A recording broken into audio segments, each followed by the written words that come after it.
അയോധ്യ രാമക്ഷേത്ര ഭണ്ഡാരക്കൊള്ളയിൽ കേസെടുത്ത SIT 8 പേരെ പ്രതിയാക്കിയാണ് FIR. മനഃപൂർവമായ മോഷണത്തിന് സഹായിക്കൽ, ക്രിമിനൽ ഗൂഢാലോചന, തട്ടിപ്പ് എന്നീ വകുപ്പുകൾ ചുമത്തിയാണ് കേസ്. പ്രതികളെ കസ്റ്റഡിയിലെടുത്തതായും സൂചനയുണ്ട്. സംഭാവനയിൽ വൻ തിരിമറി നടത്തിയെന്നും 2020 ശേഷം ലഭിച്ച പല സംഭാവനകൾക്കും രേഖയില്ലെന്നും SITയുടെ കണ്ടെത്തൽ.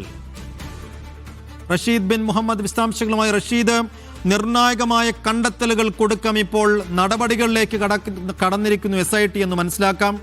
ഇപ്പോൾ പ്രതിപട്ടികയിൽ ചേർത്തിട്ടുള്ള ആളുകളുടെ ഈ വലിയ മോഷണത്തിലെ മഹാകൊള്ളയിലെ റോളിനെ സംബന്ധിച്ച് നമുക്ക് എന്താണ് മനസ്സിലാക്കാൻ കഴിയുന്നത്?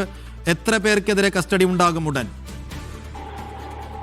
അയോധ്യ രാമക്ഷേത്ര ഭണ്ഡാരക്കൊള്ളയുമായി ബന്ധപ്പെട്ട് നിർണായകമായിട്ടുള്ള ഒരു നീക്കമാണ് ഇപ്പോൾ UP പോലീസ് എടുത്തിരിക്കുന്നത്. നേരത്തെ 3 അംഗ SITയുടെ നേതൃത്വത്തിൽ ഈ അന്വേഷണവും അതോടൊപ്പം തന്നെ പ്രാഥമിക റിപ്പോർട്ടും സമർപ്പിച്ചിരുന്നെങ്കിൽ പോലും ഏതെങ്കിലും തരത്തിലുള്ള കേസ് എടുക്കാനോ FIR രജിസ്റ്റർ ചെയ്യാനോ UP സർക്കാരും പോലീസും തയ്യാറായിരുന്നില്ല. ഇത് വലിയ തോതിൽ വിവാദമാവുകയും ദേശീയ തലത്തിലടക്കം ചർച്ച ചെയ്യുകയും ചെയ്തതോടു കൂടിയാണ് ഇപ്പോൾ നിർണായകമായിട്ടുള്ള ഒരു നിലപാടിലേക്ക് UP സർക്കാർ കടന്നിരിക്കുന്നത്. എന്തായാലും ഈ വിഷയത്തിൽ ഇപ്പോൾ SITയും അതോടൊപ്പം തന്നെ UP സർക്കാരും പോലീസും FIR രജിസ്റ്റർ ചെയ്തിരിക്കുകയാണ്. നിലവിൽ 8 പേർക്കെതിരെയാണ് FIR രജിസ്റ്റർ ചെയ്തിരിക്കുന്നത്. ഇതിൽ പ്രധാനികളായിട്ടുള്ള ട്രസ്റ്റ് ഭാരവാഹികൾ കൂടി ഉണ്ട് എന്നുള്ളതാണ് നിലവിൽ അറിയാൻ സാധിക്കുന്നത്. നേരത്തെ ഈ ജനറൽ സെക്രട്ടറി ആയിരുന്ന ചമ്പത്ത് റായിക്കെതിരെ വലിയ തോതിലുള്ള വിമർശനങ്ങളും ആരോപണങ്ങളും ഉയർന്നു വരികയും ചെയ്തിരുന്നു. നിലവിൽ അദ്ദേഹത്തിനെതിരെ ഇപ്പോൾ കേസ് എടുത്തിട്ടില്ല എന്നുള്ളതാണ് അറിയാൻ സാധിക്കുന്നത്. പക്ഷേ ട്രഷറർ അടക്കമുള്ള ആളുകൾക്കെതിരെ നിലവിൽ കേസ് എടുത്തിട്ടുണ്ട് എന്നുള്ള സൂചനകളാണ് ലഭിക്കുന്നത്. അതോടൊപ്പം തന്നെ ചില ആളുകളെ അറസ്റ്റ് ചെയ്തിട്ടുണ്ട് എന്നുള്ള വിവരങ്ങൾ കൂടി ലഭിക്കുകയാണ്. പക്ഷെ ആരൊക്കെയാണ് അറസ്റ്റ് ചെയ്തിട്ടുള്ളത് എന്നുള്ള പൂർണ്ണ വിവരങ്ങൾ UP പോലീസ് ഇതുവരെയും പുറത്തുവിട്ടിട്ടില്ല.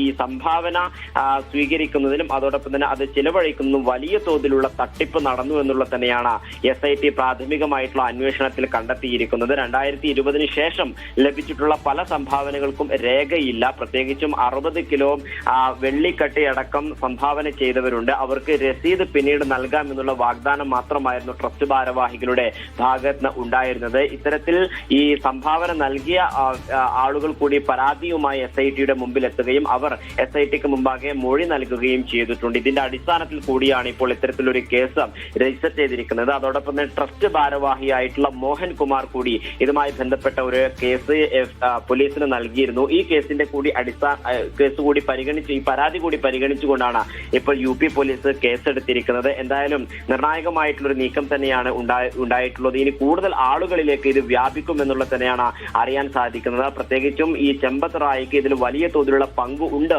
എന്നുള്ളത് തന്നെയാണ് ഈ SIT കണ്ടെത്തിയിരിക്കുന്നത്. ഇതിന്റെ ഭാഗമായി ഈ ചമ്പത്ത് റായിയുടെ അനുയായികളെയും അതോടൊപ്പം തന്നെ ഈ പണം എണ്ണിത്തിട്ടപ്പെടുത്തിയിരുന്നവരുടെ വസതികൾ കൂടി കേന്ദ്രീകരിച്ച് പരിശോധന നടത്താനുള്ള നീക്കത്തിലേക്കാണ് ഇപ്പോൾ UP പോലീസും അതോടൊപ്പം തന്നെ SITയും കടന്നിരിക്കുന്നത്. വരും ദിവസങ്ങളിൽ ഇതുമായി ബന്ധപ്പെട്ടുള്ള നടപടികൾ സ്വീകരിക്കും എന്നുള്ളതാണ് അറിയാൻ സാധിക്കുന്നത്. അതേസമയം ഇത് വെറും മുഖം രക്ഷിക്കൽ നടപടി മാത്രമാണ് എന്നുള്ള രീതിയിലേക്ക് വലിയ വിമർശനം കൂടി ഇപ്പോൾ ഉയർന്നു വന്നിരിക്കുകയാണ്. പ്രത്യേകിച്ചും UPയിലെ പ്രതിപക്ഷ നേതാവായിട്ടുള്ള സമാജ്വാദി പാർട്ടിയുടെ നേതാവ് കൂടിയായിട്ടുള്ള അഖിലേഷ് യാദവാണ് ഇത്തരത്തിലൊരു വിമർശനം ഉന്നയിച്ചിരിക്കുന്നത്. കൊള്ള മനസ്സിലായപ്പോൾ മുഖം രക്ഷിക്കൽ നടപടി സ്വീകരിച്ചു എന്നുള്ളതാണ് അദ്ദേഹം ഇപ്പോൾ Xൽ ഒരു വിമർശനമായിട്ട് ഉന്നയിച്ചിട്ടുള്ളത്. എന്തായാലും നിലവിൽ വലിയ വിവാദങ്ങൾക്ക് തുടക്കമിട്ടതോടു കൂടിയാണ് ഇപ്പോൾ ഇത്തരത്തിലൊരു കേസ് എടുക്കുകയും FIR രജിസ്റ്റർ ചെയ്യുകയും ചെയ്തിട്ടുള്ളത്. എന്തായാലും നാളെ മുതൽ ഇതുമായി ബന്ധപ്പെട്ടുള്ള കൂടുതൽ അന്വേഷണത്തിലേക്ക് UP സർക്കാർ കടക്കുകയും ചെയ്യും.